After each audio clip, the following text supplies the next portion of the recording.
Hey, what's up? I'm Guy. I'm John. It's our YouTube channel. Subscribe to it. Give this video a like. Check out our podcast also below in the description. Got some breaking news as we're doing our podcast, John. The 49ers, who tried to trade Dante Pettis, have waived him instead, per league source, says Matt Barrows. Surprised? A little. I guess. 2018. So the guy's in his third year of his fourth-year contract. After he fumbled on special teams, you realize he has no value. Can't get on the field to play wide receiver. He has zero value on special teams. He's just a terrible player. And at the end of the day, the Niners have had some whiffs, right? I mean, they made it to the Super Bowl. What really is amazing is they had some whiffs. Solomon Thomas, when you draft, and listen, he was on the team and played, but when you draft a guy number 3 overall, that's a whiff. Reuben Foster was a disaster pick because he got in trouble. You had to cut him at a hotel. It was really ugly. This isn't Reuben Foster, and it's probably not as worse as Solomon, or it's not as bad as Solomon Thomas because this guy is a second-round pick. But unlike Solomon Thomas, he couldn't play for you guys. Yeah, he was always healthy scratches. You'd probably rank him second. I'd go Reuben Foster 1, this guy a solid 2, and Solomon like 2A. It's hard because they're all in a different category. Because you took Solomon Thomas in a draft where it was like, well, who went like in a few picks after? Anybody? Well, this Trubisky guy and this Deshaun Watson guy, but other than that, nobody. But at least Solomon, the evaluation of him as an NFL player was correct. You just overvalued him.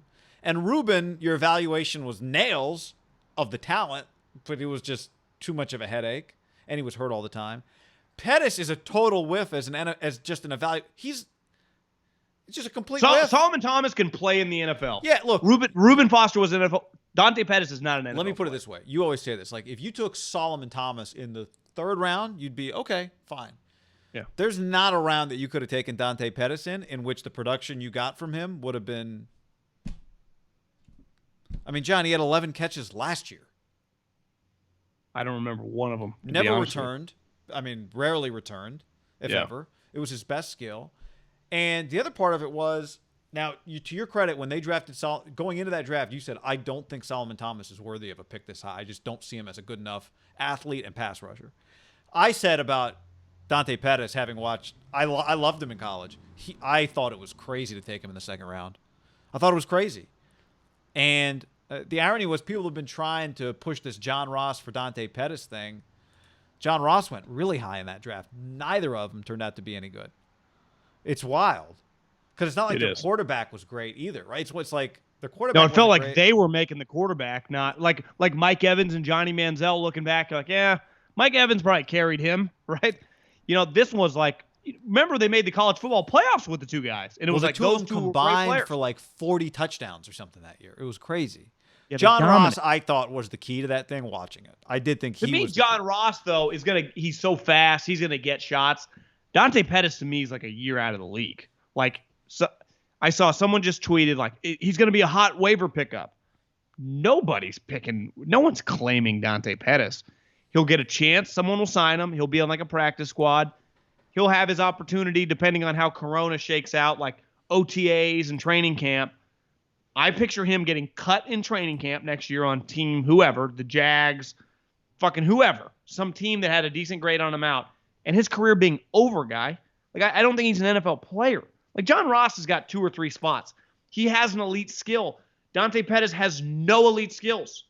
I mean, the Niners, to put it mildly, hated him. And I don't mean as a human, as a player. I think they despised everything he stood for. Soft, has no role, doesn't feel like he really wants it. And then they do just give him a chance in a big game to like return it, and boom, he immediately fumbles. Now he got kind of KO'd, but still, like, production-based business. This is not high school football. And that it's kind of crazy that when he got KO'd in that game, his Niner career came to a screeching halt. I mean, it ended. They kicked him off the train after he got blasted, guy. And that was, he did one of those helicopters. But he couldn't even helicopter that far because there were so many other bodies in the area. He like hit other people and the ball just fell out. You know what the crazy part about that is to me? That was his best skill, I thought, coming out of college, was like punt returns.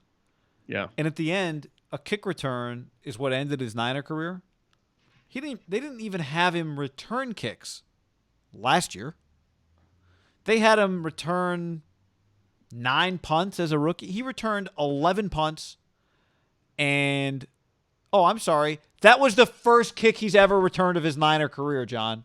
The last one. It was bizarre. I imagine because why they waited. I think they had so many injuries. I know. They never thought I think part of the reason they cut him, Guy, is because they can't have a body that they just go, we can't use him. No, I totally understand why they cut him. I just think it's kind of crazy that returns was his best skill, and the only time he never returned as a rookie. He didn't return in his second year. He returned once, and it was the one he fumbled on, got hurt on, and got cut on.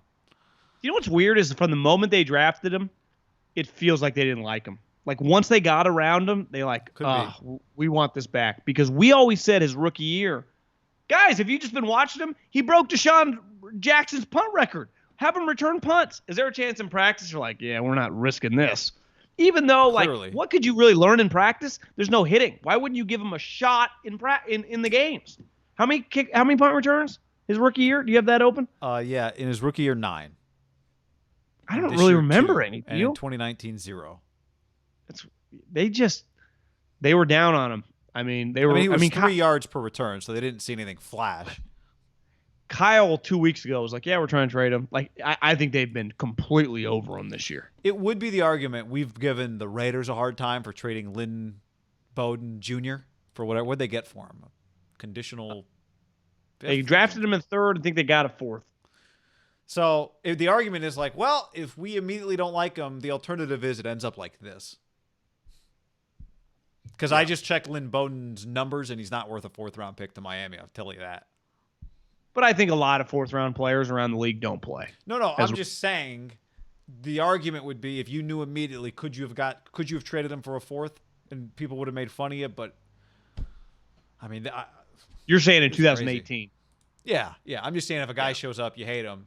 Are you better off holding on to him for this to happen or doing what the Raiders did and taking shit on Lynn Bowden? Although he was a 3rd-round pick. This is to me, the difference between Lynn Bowden is like his deal was more character. When you watch Lynn Bowden at Kentucky in the SEC, I thought, like, God, this guy's got something.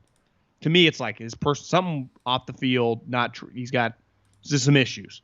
Dante Pettis was more, people did not like him as a player, as an NFL prospect. I remember being I haven't talked to shocked anybody that had we had that guy in the second too. I didn't meet one person that said that. And when you ask people who watch a league all the time, they tend to overvalue all their players. I agree. Right? It's always like, Hunter Bryant could be top of the 2nd round, the tight end from UW. It's always people overvalue. Jake Luton, wait till you see Jake Luton start. Only the real ones know how good Jake Luton is. Where'd Hunter Bryant go? Undrafted, right? Did he go undrafted or go in the 7th? I think he went undrafted. I thought he went undrafted. And it was always like, could Hunter Bryant could he sneak into the 2nd round? Like, guys, he's stiff and has no production, but sure. Guys, George Kittle, who when Dante Pettis got drafted, I was floored in the 2nd round. What's that? I was too. Like George Kittle went in the 5th round. He was a freak athlete. Like, it's just, you guys follow the draft? Here's the brightest spot for the Dante Pettis disaster, because that's what it is. It led to 2 really good wide receivers. I think it helped.